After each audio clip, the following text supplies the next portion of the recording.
우리는 지난주에 6월절, 소위 무교절이라고도 하죠. 6월절 무교절을 공부했고 오늘은 이제 7.7절을 공부합니다. 신약 시대에는 이것을 오순절이라고 부르죠. 7.7절, 오순절 같은 말입니다. 다음 주에는 우리가 초막절을 공부할 텐데 이 초막절은 장막절이라고 하기도 하고요. 초막절이라고 하기도 합니다. 이 3대 절기를 지켜야 할 장소를 공통적으로 신명기는 정확히 명령을 하고 있는데, 여러분 6월절을 어디서 지키나 16장 6절을 보십시오. 16장 6절에 무교병을 먹는 무교절 6월절은 오직 너희 하나님 여호와께서 자기의 이름을 두시려고 택하신 곳에서 드리는 겁니다. 7.7절 어디에서 드리나? 11절에 또 동일한 표현을 합니다. 너와 너의 자녀와 노비와 너의 성중에 있는 레위인과 및 너희 중에 있는 객과 고아와 가부와 함께 너희 하나님 여호와께서 자기의 이름을 두시려고 택하신 곳에서. 초막절, 수양절은 15절에 똑같습니다. 너희 하나님 여호와께서 택하신 곳에서. 그리고 16절 모두 다 묶어서 무교절, 7.7절, 초막절을 너희 하나님 여호와께서 택하신 곳에서, 마음대로 드리는 게 아니라 하나님께서 택하신 장소입니다. 그렇다면 이 세 가지의 절기는 하나님께서 명령하신 거룩한 절기라는 말이고, 절대로 빼먹어서는 안 된다는 말이고, 절대로 잊지 말아야 하는 절기인 겁니다. 어디 하나 빼먹으면 안 되는 거죠. 자, 그러면 7.7절이 무슨 날인가 봅시다. 여러분 9절, 7.7절은 이때부터 시작이 된다 그래요. 9절을 같이 읽겠습니다. 시작. 7주를 셀지니 곡식에 낫을 대는 첫날부터 7주를 셉니다. 곡식에 낫을 대는 날부터 7주 동안을 7.7절로 지킨다. 그리고 마지막 날 7.7절 49일이 끝난 그 다음 날 이제 축제를 벌이는 거죠. 자, 결국 추수 기간인데 여러분 왜 이렇게 추수 기간이 7주씩이나 길까?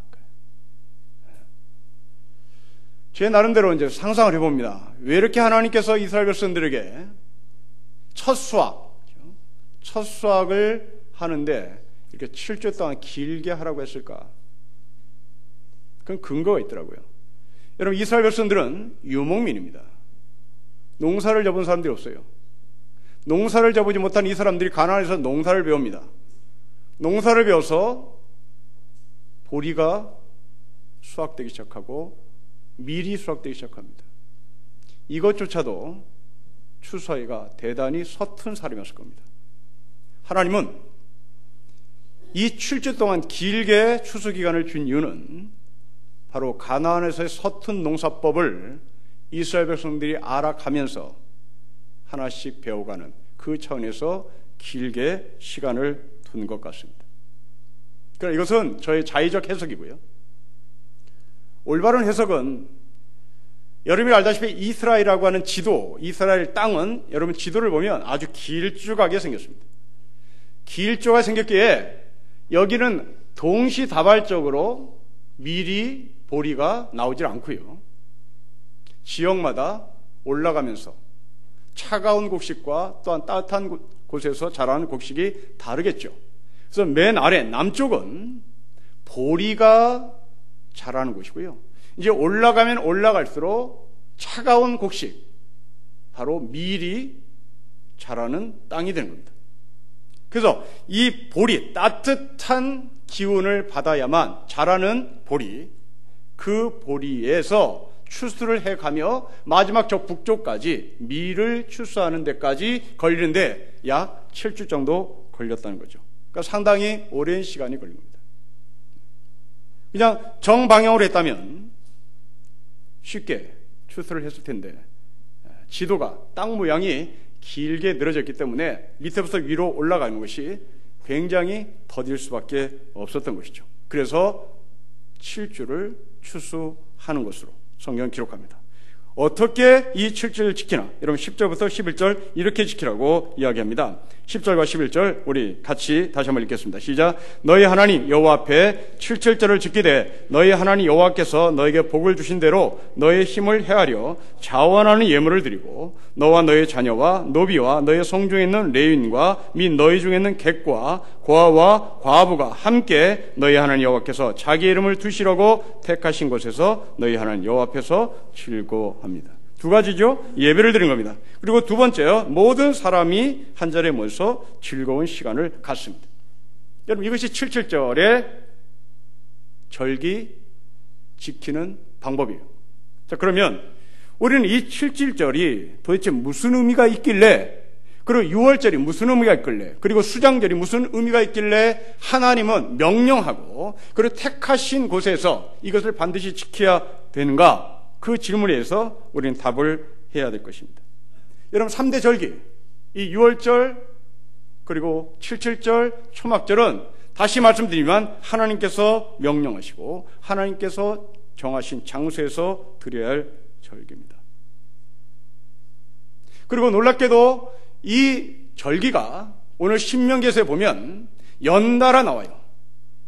가나안에 들어가면 1년 동안 6월절이 있고 77절이 있고 초막절이 있는데 그 사이사이에 다른 시간도 있었는데 하나님은 이 신명기에 통해서 모세에게 세 개의 절기를 동시에 함께 연결시킵니다.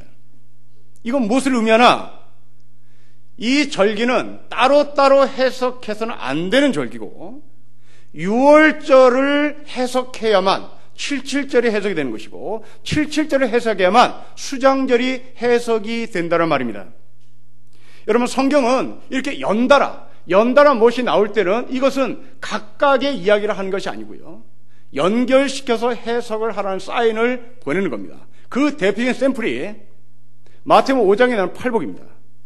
마음이 가난한 자, 애통한 자, 온유한 자, 이런 사람들이 받는 복입니다.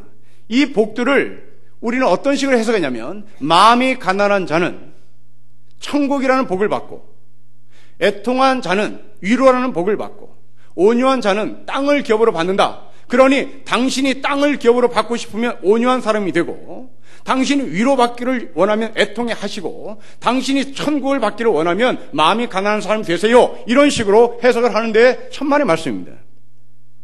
여러분 예수님께서 그 8개의 복을 말씀하시는 것은 당신들이 무슨 복을 원하시나요? 당신들이 원하는 복이 여기 맞춤형이 있습니다. 여기 패키지가 있습니다. 여기 골라가세요. 골라 이게 아니에요. 근데 우리는 골라로 가는 거예요. 나는 이 8가지 중에서 이 복이 부족해. 그래서 나는 이 복을 갖고 싶어. 이건 백화점에 가서 물건을 사는 것과 별반 다른 게 없는 거죠. 여러분 이 팔복은 오늘 새 절기처럼 하나가 뚫려야 마지막이 뚫리는 것입니다. 이 6월절이 뚫려야 수장절이 뚫리는 것이고, 마음이 가난한 자가 무엇인가가 뚫려져야 마지막에 의를 위하여 핍박을 받는 것이 무엇인지 뚫리는 겁니다. 그러면 이 마음이 가난함이 뭘까? 마음이 가난한 말은 뒤집으면 부자가 가난해졌단 말이죠. 마음이 가난하다. 이건 겸손 따위가 아닙니다. 이건 손을 비비며 아유 하며 허리를 굽신거리는 거 아니에요. 이 마음이 가난하다는 말은 영적인 파산 선고를 받은 겁니다. 부도가 나버린 겁니다. 자기는 지금까지 마음이 항상 부자였어요. 나처럼 반듯하게 사는 사람 없어. 나처럼 하나님 말씀 제대로 지키고 사는 사람 없어. 하고 자기는 한껏 이 영적으로 부자인 것을 스스로 폼을 잡고 살았습니다. 그런데 이 사람을 예수님 앞으로 끌고 간 거예요. 예수님 앞으로 끌고 갔더니 예수님 앞에서 이 사람이 완전히 묵사발이 된 겁니다. 좀 더 구체적으로 여러분에게 이해를 돕기 위해서 말씀을 드려보면, 여러분들이 이 가운데서 가장 나는 가진 게 돈밖에 없어 라고 가정합시다. A라는 사람이 사람들 앞에 비치거나 자기가 행동하는 거나 모두가 다 말끝마다 나는 돈밖에 가진 게 없어. 난 돈이 많아. 난 돈. 그래서 그 사람이 우리 교회에서 제일 큰 부자인 줄 알았어요. 그래서 그 부자가 늘 뻐기고 다녀요. 이 신림구동에서 부자가 뻐기고 다니는데 신림구동에서 부자해봤자 얼마나 부자겠어요. 근데 폼을 잡아요. 이 폼을 잡은 부자를 데리고 이건희 회장 앞에 데려가면 이건희 회장이 통장을 딱 내놓습니다. 그러면 여러분이 갖고 있는 통장은 여기에 비하면 아무것도 아닌 거예요. 이건 세 발을 핀 거예요. 그때 이 몇십 년 동안 나는 신림군에서 나밖에 부자가 없어, 나만큼 부자가 없어 하고 폼을 잡던 이 사람이 이건희 회장의 예금 통장을 보는 순간 그냥 다리가 꺾여버리는 거죠. 다리가 꺾여버려서 너무너무 창피하고 부끄러워서 얼굴을 들지 못하는 거죠. 이때 이 사람이 가난해진 겁니다. 마음이 가난하다는 말은 바로 이 뉘앙스입니다. 이 마음이 가난하다는 말은 자기는 사람들 앞에 나처럼 올바로 살라고 해, 나처럼만 살아, 이렇게 외쳤던, 자랑했던, 어깨에 힘을 줬던 사람이 예수님 앞에 불려 나갔습니다. 그분 앞에서 무너진 거예요. 부도가 나버린 겁니다. 자, 여러분, 사업하시던 분이, 잘 나가던 분이 갑자기 하루아침에, 그것도 하루아침입니다. 하루아침에 갑자기 그 회사가 부도가 나면 그 회장은, 그 대표는 그 다음에 신체적 현상이 어떤 현상으로 나오던가요? 여러분, 여기서 부도 맞아보신 분, 나 회사 잘 나가, 나 회사 지금 잘 나가고 있어, 지금 승승장구하고 있어, 지금 내 주가도 올라가고 있고, 그리고 종업원들도 말 잘 듣고 물건도 잘 납품되고 지금 결제도 잘 하고 있어 하고 폼을 잘 잡고 가다가 어느 날 갑자기 무너져 버렸습니다. 부도가 났어요. 그러면 그 부도가 난 당사자, 회장은 자기 몸에서 어떤 현상을 경험할까요? 통곡하죠. 통곡합니다. 두 번째 복이 마음이 가난한 자, 이어서 바로 애통하는 자가 나옵니다. 마음이 가난한 자가 뚫려야 애통이 뭔지를 아는 거예요. 그래서 실컷 울었습니다. 한참 울었어요. 자, 울면 여러분들 우리의 생리상, 우리 몸의 생리상 한껏 울고 나면 그 다음에 어떻게 되죠? 접습니다. 자기의 상황을 접어요. 온유합니다. 넉넉해져요. 부도가 나고 펑펑 울고 눈물을 닦아보니 세상은 다 그런 거지 뭐 하고 접고 마음이 넓어져요. 그 순간 자기를 들여다보니 배가 고파요. 의에 줄이고 목마른 자가 네 번째로 나오는 거예요. 이게 순서입니다. 그러니 이 팔복이라는 것은 각각의 복을 받기를 원하는 사람들에게 패키지로 당신이 이걸 골라가세요, 당신이 이걸 골라가세요가 아니라 하나님 앞에, 예수님 앞에 내가 무너져 봐야 애통이 뭔지를 아는 것이고, 무너져 봐야 온유가 뭔지를 아는 것이고, 무너져 봐야 내가 영적으로 굶주림이 무엇인지를 알아. 마지막 의로 인하여 핍박을 받는 자리에까지 가는 것입니다. 오늘 이야기가 그것입니다. 여러분, 6월절이 이해가 되어야 77절, 오순절이 이해가 되고요. 이 77절이 이해가 되어야 초막절, 수장절이 이해가 됩니다. 여러분들이 6월절을 해석을 해야만 되는 거죠. 여러분, 6월절이 어떤 날입니까? 6월절은 이스라엘 백성들에게 있어서는 애굽에서 탈출한 날입니다. 이것을 우리 그리스도인들에게 있어서 이 6월절은 구원받은 날이죠. 이스라엘 백성들은 애굽에서 탈출한 날이라면 우리 그리스도인들에게서 그 애굽에 탈출한 날은 구원받은 날이 되는 겁니다. 그래서 홍해바다를 건너 이스라엘 백성들은 광야에 나와서 40년 동안 이들은 광야에서 절기를 지킬 수가 없었죠. 그리고 하나님은 절기를 요구하지도 않습니다. 이 절기를 지키지 않는 이스라엘 백성들을 하나님은 타박하지도 않아요. 그냥 40년 동안 이들은 예배 없이 그냥 가는 겁니다. 예배 없이 가서 이제 가나안에 들어가 6월절을 경험한 사람이 77절을 만나게 되는 겁니다.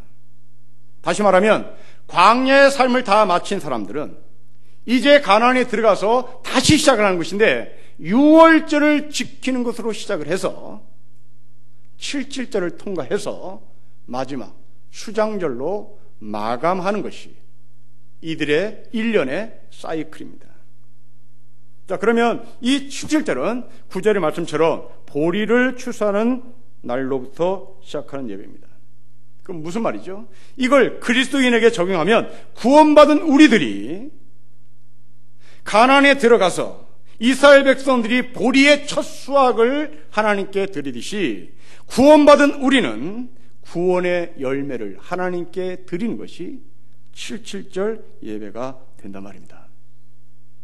자, 그러면 지금 여러분들이 예배를 드리고 있는데 우리들은 이 가운데서 네 종류의 예배를 지금 드리고 있을 거예요. 네 종류의 예배를.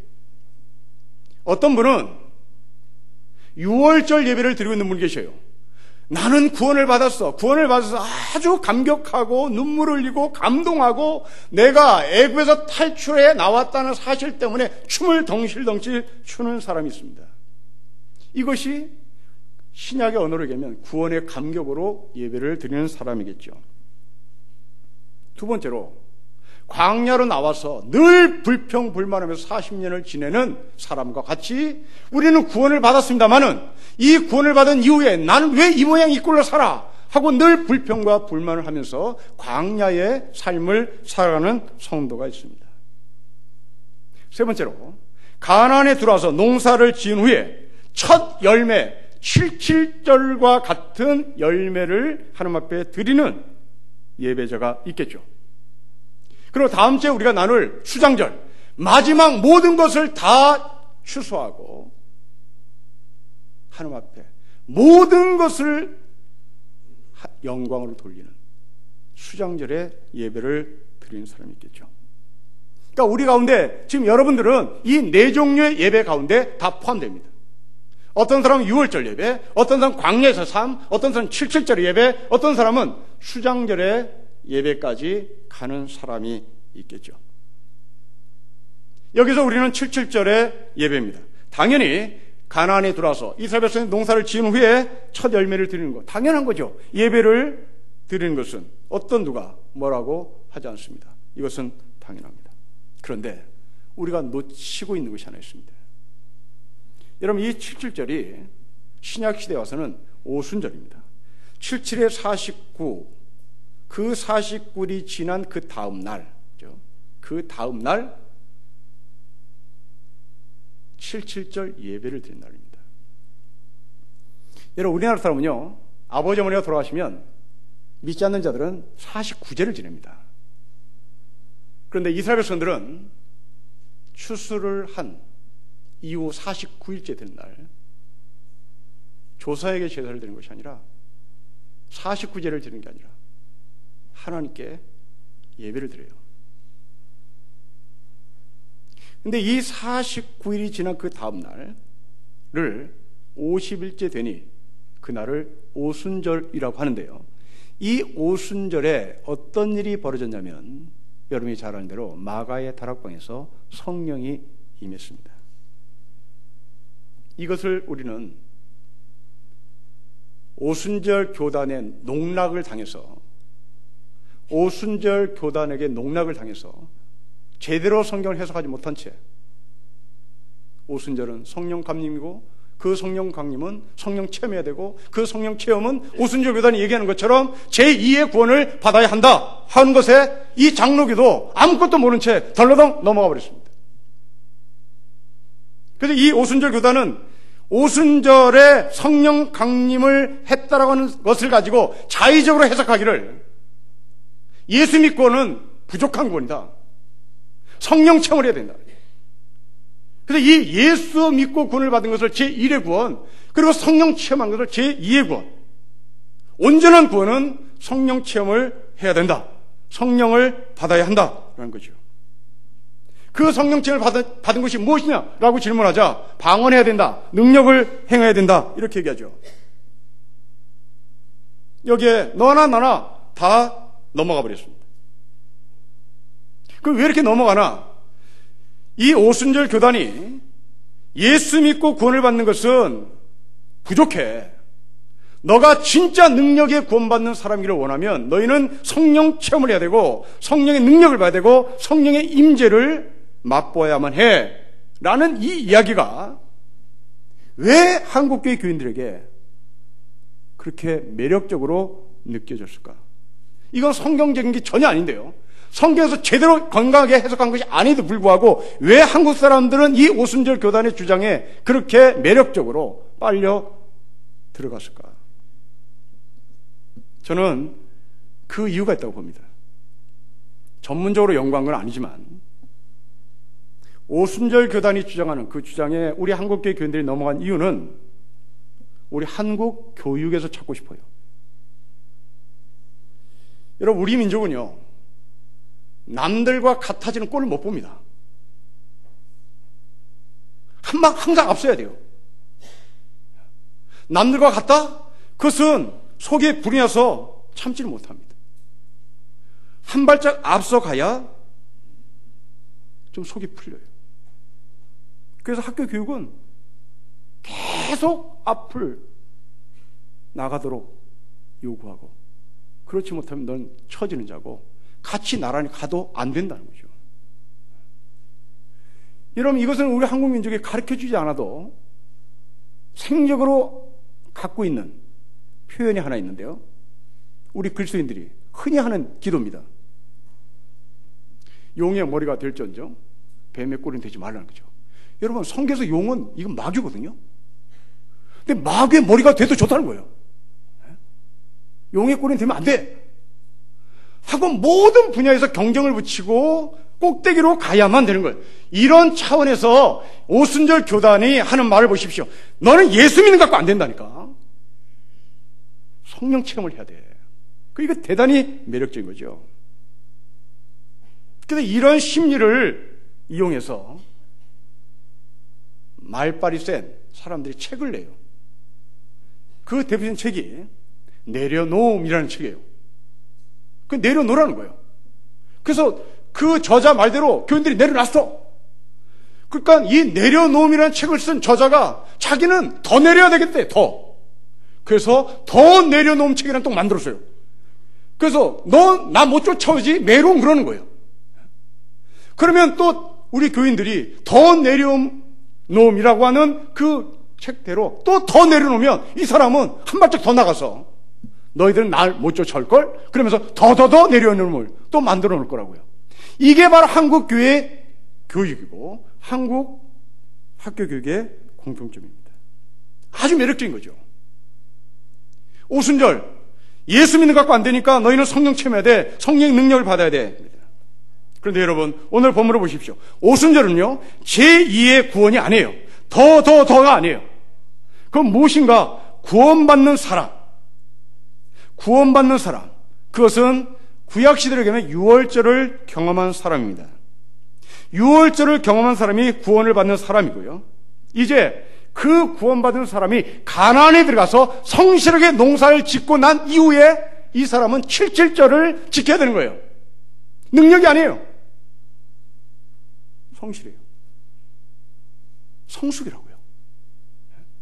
여러분들이 성령 충만이라는 건 뭐냐면 능력이 아니란 말이에요. 성령 체험했다? 능력 아니에요. 넌 나보다 한 수 아래야. 이게 아닌 거예요. 이 여의도 선문교에서 너 예수 믿었어? 그러면 증거 내놔봐. 방언 못하지? 방언 못하면 넌 아니야. 이게 아니란 말이에요. 구약의 새 절기, 거기에 7.7절, 이것은 오순절인 겁니다. 이 7.7절은 나 잘났지 메롱하는 게 아니에요.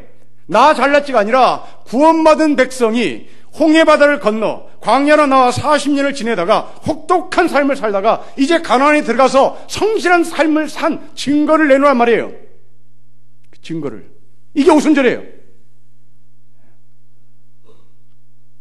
그러나 우리는 성실한 삶을 살았다는 것을 증거로 내놓으라, 이것에 대해서 오순절을 설명하지 않고 너는 방언하냐? 너는 무슨 능력이 있냐? 너는 무슨 체험을 했냐? 하고 사람과 사람의 실력을 나누려고 했던 것이죠. 여러분, 구원받는 것 때문에 감사하고 더 나아가서 구원의 열매를 맺은 것 때문에 감사하고 계속 지금 성숙해가는 과정인 겁니다. 여러분, 낯설고 물설었던 이 가나안 땅 이스라엘 백성들이 들어와서 농사를 지을 때 얼마나 힘들었겠어요.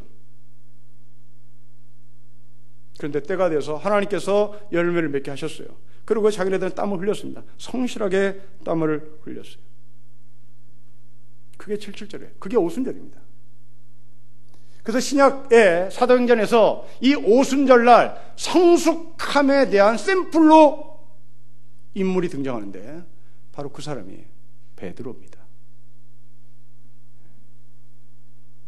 그렇게 수준 낮았던 베드로가 성령을 받고 나서 사람들 앞에 설교를 합니다. 그 설교는 대단히 성숙한 설교였죠.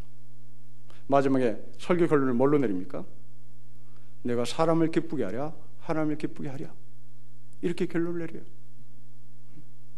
자기가 무슨 능력을 갖고 이제 폼을 잡지 않아요. 내가 방언을 한다, 니들 방언 받아, 이런 말 하지 않아요.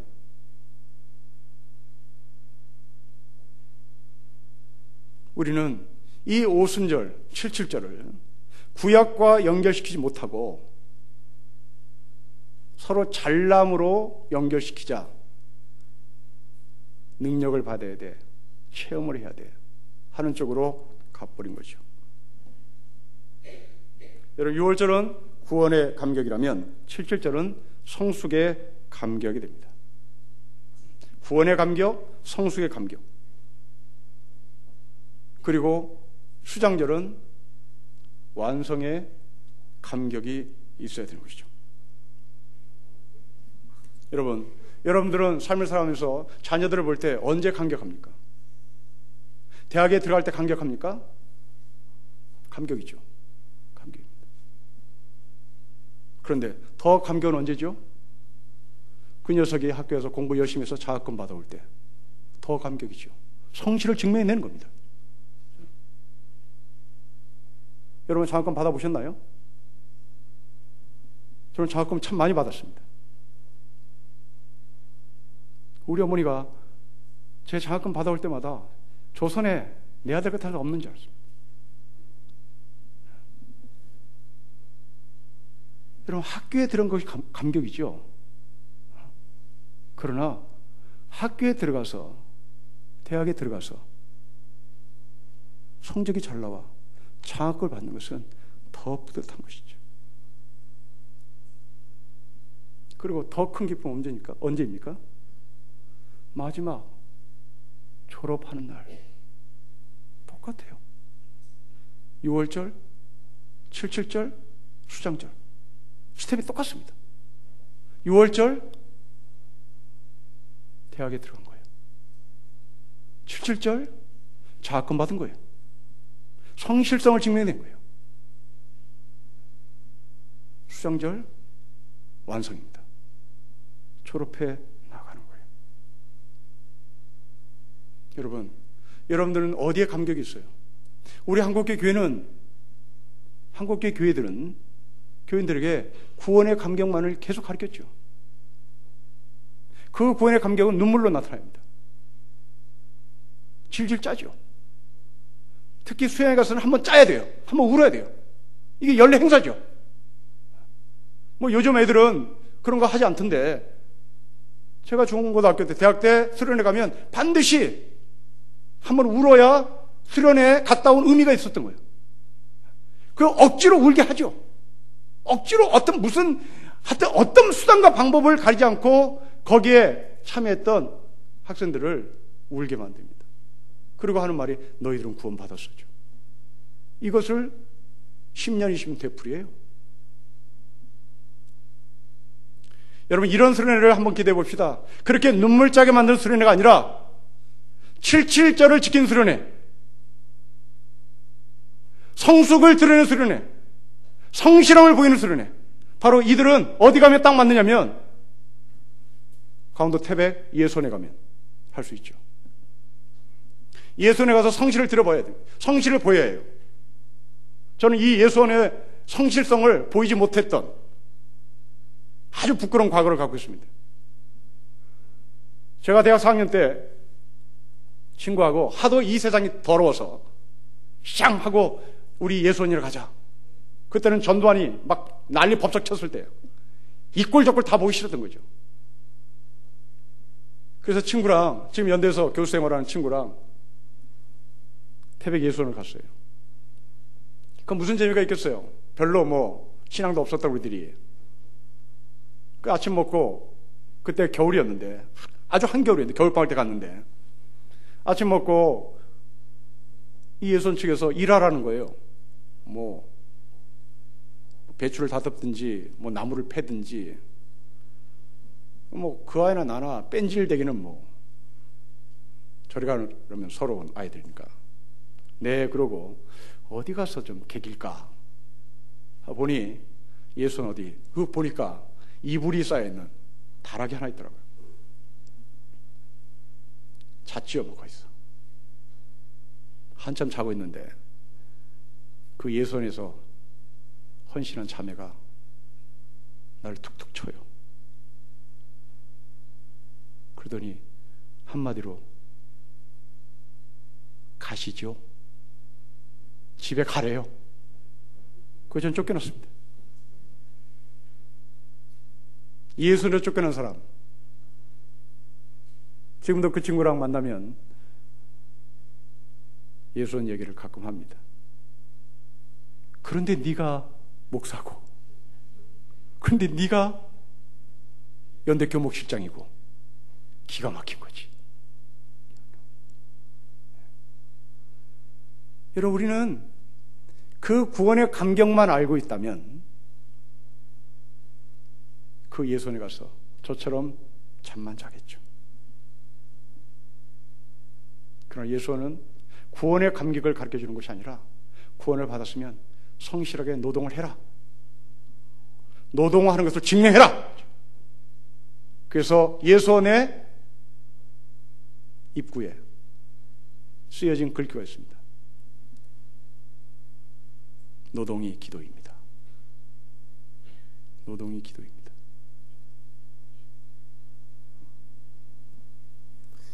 아마도 여러분들은 더 큰 능력, 그게 뭐가 나쁘냐고 반문할지 모릅니다. 예, 나쁜 거 아닙니다. 그러나 성령 체험하지 못한 사람을 부족한 구원이라고 말을 해서는 안 된단 말입니다. 오순절에 여의도 순복음교회 하는 말을 여러분들은 따라가면 안 된단 말입니다. 우리 모두는 다 예수 그리스도의 이름으로 완전한 구원을 받은 사람이에요. 다만 누구는 구원의 감격에서만 머물고 있고, 누구는 지금 광야에서 생고생하고 있는 사람이 있고, 누구는 성실을 증명해내는 사람이 있는 겁니다. 11절에 그 얘기를 하고 있잖아요. 여러분 11절 보십시오. 같이 11절을 읽겠습니다. 시작. 너와 너의 자녀와 노비와 너의 성중에 있는 레위인과 및 너희 중에 있는 객과 고아와 과부가 함께 너희 하나님 여호와께서 자기 이름을 두시려고 택하신 곳에서 너희 하나님 여호와 앞에서 즐거워할지니. 여러분 7절에 참여시킨 사람이 누굽니까? 여의도 순복음교회 교인처럼, 여의도 순복음교회에서 주장하는 것처럼 방언하는 사람만 와! 없잖아요. 능력 있는 사람만 와! 없잖아요. 능력 없는 사람도 오잖아요. 개, 고아, 과부. 이 사람들은 지금 보리 농사에서 추수를 얻지 못한 사람입니다. 아니, 보리 농사를 지을 땅도 없었던 사람입니다. 근데 이들은 어떤 사람이에요? 애굽에서 도망 나온 사람입니다. 구원받은 사람이에요. 광야의 삶을 살았어요.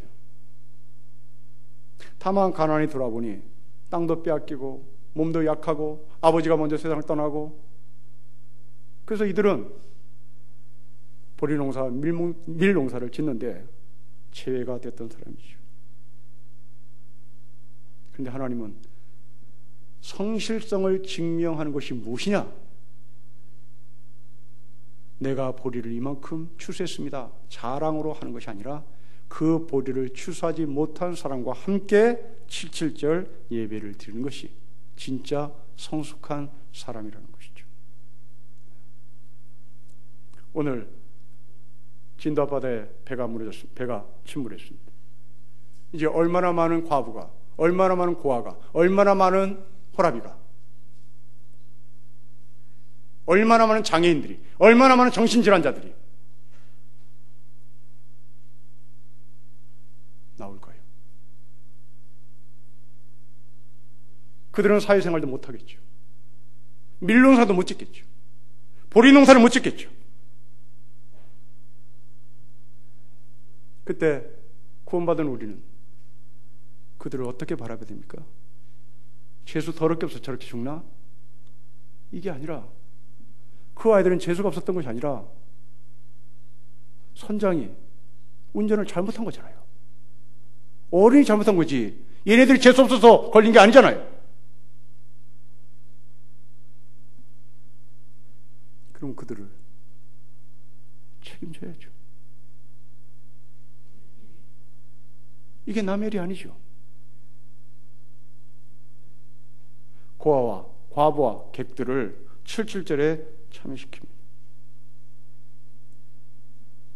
우리 모두는 다 이런 과정을 겪었던 사람이죠. 농사 지을지도 몰랐습니다. 농사 지을지도 몰라요. 그것이 고아였고요, 과부였고 객이었습니다. 이제 어느 정도 농사를 지니 고아와 객을 무시하거나 멸시하면 우리는 다시 오순절을 능력으로 해석하는 쪽으로 가버리고 만 결과가 되는 것입니다. 여러분, 신앙생활은요, 함께 가는 겁니다. 내려놔. 그래서 내려놨더니 난 더 내려놨어. 약올롭지? 메롱? 이렇게 하면 안 되는 거죠. 함께 가는 겁니다. 결국 교회 안에서 여러분들이 갖고 있는 그 직분은 능력이 아닙니다. 절대 능력 아니에요. 신분도 아니에요. 그건 기능인입니다. 목사, 씨를 잘 뿌리는 거예요. 장로, 씨 뿌리는 것을, 김매기를 잘 해야 되는 거죠. 권사, 풀 뽑아야 되는 거예요. 이게 하나님께서 우리 신 직분이에요. 이것도 권력이라고 고아와 과부와 객을 무시한다면 여러분들은 6월절을 해석 못한 것이고요, 6월절을 해석 못하니 77절이 해석이 안 되는 것입니다. 이 7절 웃기게 해석을 하는 거죠. 여러분, 구원은 구원으로 끝난 게 아닙니다. 구원받은 사람답게 성실하게 첫 열매를 만들어내야 합니다. 만일 만들어내지 못했다 할지라도 그 사람은 77절의 절기에, 축제에 참여해야 됩니다. 참여시켜야만 합니다. 이것이 진짜 교회예요. 우리 모두는 다 서로 다른 실력을 갖고 있습니다. 그럼에도 불구하고 함께 갈 수 있는 것은 바로 제대로 된 절기를 해석한 자가 할 수 있는 삶인 것이죠. 저는 여러분들이 6월절과 77절과 수장절이 한 묶음으로 해석이 되어야 하고 해석을 할 수 있는 귀한 성도가 되시기를 주의 이름으로 축복합니다. 기도하겠습니다. 하나님 아버지, 6월절이 따로 있고 77절이 따로 있고 수막절이 따로 있는 것이 아니라 이것이 구원으로부터 연결해서 완성으로까지 마감하는 사실을 주님이 가르쳐 주셔서 우리가 그렇게 고백하며 또한 그렇게 살겠습니다. 구원의 감격으로만 사는 것이 아니라 이제 구원의 감격에서 성실의 감격으로 드러나게 하시고, 성실의 감격에서 이제 완성의 감격까지 가도록 성령님 우리를 인도하시고, 그 인도하시는 성령님 앞에 저희가 순종하며 따르는 믿음의 삶이 되게 하옵소서. 특별히 진도 앞바다에 지금 수장되어 있는 우리 어린아이들, 아버지 모르겠습니다. 누구를 탓해야 될지, 누구를 향해서 들이받아야 될지, 누구를 향해서 욕을 해야 될지, 누구를 향해서 침을 뱉어야 될지 아버지 모르겠습니다. 이 험악한 이 땅의 지도자들, 이 땅의 험악한 살벌한 문화를 오직 바꿀 수 있는 분은 하나님이신 것을 제가 믿습니다. 앞이 안 보여도 또 따르겠습니다. 주님 신뢰하겠습니다. 우리를 거룩으로 인도하여 주십시오. 주 예수 그리스도의 이름으로 기도합니다. 아멘.